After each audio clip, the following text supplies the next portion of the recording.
नमस्कार, सुदर्शन न्यूज में आपका स्वागत है। रात के 10 बज चुके हैं। 10 की बात के साथ मैं हूं मुकेश कुमार।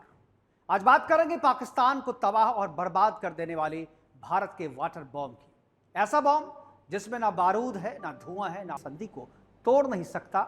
संधि के प्रावधानों के मुताबिक बिना दोनों देशों की सहमति से संधि की समीक्षा या संशोधन नहीं की जा सकती। इस संधि को तोड़ने का कोई प्रावधान ही इसमें रखा नहीं गया है। यानी अगर कोई भारत चाहे भी तो इस संधि को तोड़ नहीं सकता, क्योंकि इस संधि का जो प्रावधान है उसमें कहीं भी तोड़ने का कोई क्लाउज दिया हुआ ही नहीं है। लेकिन इस बार भारत ने जिस वियना एकॉर्ड के उन प्रावधानों के तहत पाकिस्तान को नोटिस भेजा है, जिसके मुताबिक किसी भी अंतर्राष्ट्रीय समझौते को संशोधित करने का प्रावधान किया गया है और भारत और पाकिस्तान दोनों ने ही वियना एकॉर्ड को साइन किया हुआ है। इसलिए वियना एकॉर्ड के अकॉर्डिंगली यदि आपको नोटिस दिया जाता है तो इसका जवाब भी देना पड़ेगा और इसके हिसाब से आपको उस संधि की जो समीक्षा है वो भी करनी पड़ेगी और संशोधन यदि जरूरी है तो उसे भी आपको करना होगा। इस प्रावधान के मुताबिक यदि फंडामेंटल स्थिति में परिवर्तन हुआ है तो संधि की समीक्षा भी हो सकती है और संशोधन भी। यही वजह है कि पाकिस्तान डर गया है और नोटिस का तत्काल जवाब देकर इसे हल करने की दिशा में आगे बढ़ने के लिए भारत से मिन्नत कर रहा है।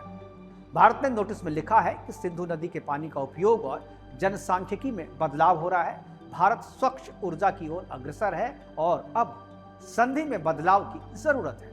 भारत ने लिखा है कि जम्मू कश्मीर में लगातार सीमा पार से आतंकवाद भी इस संधि के सुचारू संचालन में बाधा पहुंचा रहा है। अब सवाल उठता है कि संधि में क्या बदलाव करना चाहता है भारत। तो बता दें कि सिंधु जल समझौते के अनुच्छेद 12(3) के अनुसार इनके प्रावधानों में समय समय पर बदलाव किए जा सकते हैं ताकि दोनों देशों के हितों की पूर्ति हो सके और दोनों देश अपने हितों की रक्षा कर सके। जानकारी के मुताबिक भारत ने संधि के तहत विवाद समाधान तंत्र पर भी पुनर्विचार करने की मांग की है। समझौते में विश्व बैंक भी एक पक्षकार है, जो कि भारत की गलती थी, यानी भारत क्या नेहरू की गलती थी। उस समय बिना किसी तीसरे को रखे हुए बीच में बिना किसी मध्यस्थ के भी यह संधि हो सकती थी, लेकिन नेहरू जी ने इसमें विश्व बैंक को भी बीच में ला करके मध्यस्थ की भूमिका निभा दी थी और उसे प्रस्तावित की थी और जो भी कोई भूमिका होगी उसमें विश्व बैंक की भी भूमिका होगी, अब जैसा कि नेहरू जी ने करा दिया था। इसको लेकर पाकिस्तान का कहना है कि वो इस समझौते को महत्वपूर्ण मानता है और उम्मीद करता है कि नई दिल्ली भी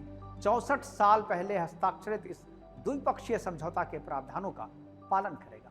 पाकिस्तान का कहना है कि दोनों देशों के बीच सिंधु जल आयुक्तों का एक तंत्र है और संधि से जुड़े सभी मुद्दों पर पानी का 80% पानी नेहरू की अति उदारवादी छवि और दूरदर्शी व्यक्तित्व का जुर्माना है, जिसे भारत हमेशा भरता रहेगा। और अभी भी यह जो समस्या है वो उसी समझौते के कारण, लेकिन मोदी की सरकार ने इस संधि से बाहर आने का लीगल रास्ता ढूंढ लिया है और पाकिस्तान की छटपटाहट यह साबित करती है कि पाकिस्तान कितना दबाव में है और पाकिस्तान जल संधि से अगर बाहर आता है तो पाकिस्तान के लिए बिना किसी एटम बम के, बिना किसी गोली, बिना किसी बारूद को चलाए भारत जो है वो पाकिस्तान को तबाह कर सकता है और इस स्थिति को पाकिस्तान भी समझ गया। बढ़ेंगे, आपको बताएंगे कि क्या हो रहा है ट्रेंडिंग और क्या है वायरल, लेकिन उससे पहले आपको बताते हैं एक बड़ी खबर हमारे पास आई है तमिलनाडु से। तमिलनाडु के डिप्टी सीएम बनाए गए हैं उदयनिधि स्टालिन। उदयनिधि स्टालिन को तमिलनाडु का डिप्टी सीएम बनाया गया, यानी पिता मुख्यमंत्री और बेटा जो है उप मुख्यमंत्री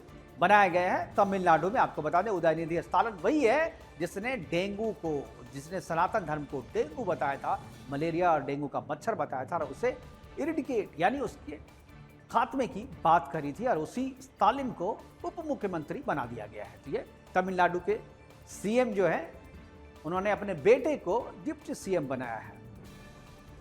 तो ये थी बड़ी खबर जो आपको बताया। मंत्रिमंडल में विस्तार किया गया है। मंत्रिमंडल में विस्तार के बाद पिता ने पुत्र को उप मुख्यमंत्री बनाया, यानी मुख्यमंत्री पिता ने अपने बेटे को उप मुख्यमंत्री बना दिया है उत्तर प्रदेश में, माफ कीजिएगा तमिलनाडु में। तो तमिलनाडु में अब जो विस्तार से जो खबर हम आपको दिखा रहे हैं वो उत्तर प्रदेश के एटा में है कि एटा में युवाओं को रील बनाने का वायरल हो रहा है। वीडियो में आप देख सकते हैं कि शख्स के गैरेज में बहुत ही महंगी गाड़ी खड़ी है और इसके बाद शख्स अपने गैरेज का दरवाजा बंद करता है और जैसे ही दरवाजा बंद होता है उसके बाद जो नज़ारा आता है, यानी दरवाजा जो दिखता है उसे देखकर आप हैरान रह जाएंगे।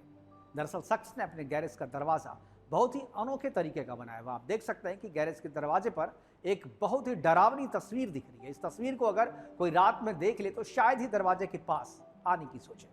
हो सकता है कि कुछ लोग गैरेज का दरवाजा देखकर डर भी जाए, उन्हें लगेगा कि दरवाजे के पास कोई भूतनी खड़ी है।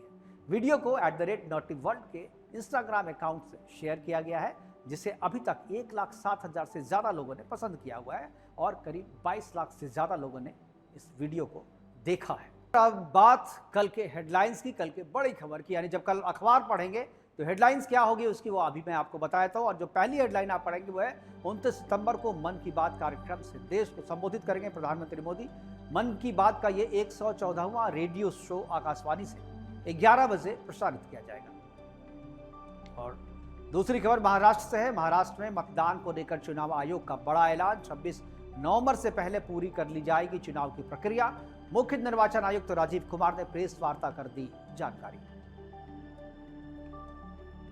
तीसरी खबर भी महाराष्ट्र से है। रविवार को महाराष्ट्र के पुणे में मेट्रो का उद्घाटन करेंगे प्रधानमंत्री मोदी। 11,200 करोड़ रुपए की परियोजना, साथ ही कई नई परियोजनाओं की आधारशिला भी प्रधानमंत्री ऑनलाइन रखेंगे।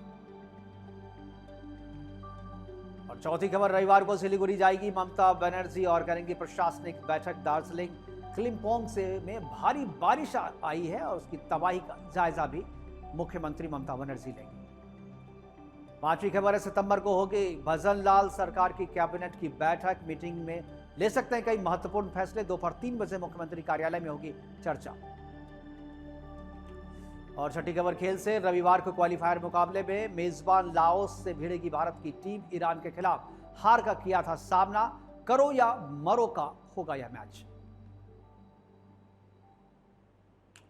ये थी हेडलाइन। अब हेडलाइन के बाद जैसा कि रोज हम आपको दिखाते हैं गुड न्यूज, तो अब आखिरी सेगमेंट में हम आ चुके हैं और आखिरी में आपको दिखाते हैं क्या है गुड न्यूज। और जो गुड न्यूज हमारे पास है वो है केंद्र सरकार ने दिया है, यानी मोदी सरकार ने दिया है। केंद्र सरकार जल्दी सितंबर के आखिरी हफ्ते या अक्टूबर के पहले हफ्ते में डीए बढ़ोतरी की घोषणा कर सकती है, यानी डी यानी डेयरिंग अलाउंस जो है वो उसमें बढ़ोतरी की घोषणा कर सकती है। पिछले साल अक्टूबर के पहले हफ्ते में डीए बढ़ोतरी की घोषणा की गई थी। हालांकि सरकार ने 1 जुलाई 2024 से केंद्र सरकार के कर्मचारियों के लिए धन्यवाद करते हैं, जिसके कारण हम और आप अपने आप को घर में चैन की नींद सो रहे हैं। आज के लिए इतना ही, दीजिए मुझे इजाजत। नमस्कार, शुभ रात्रि।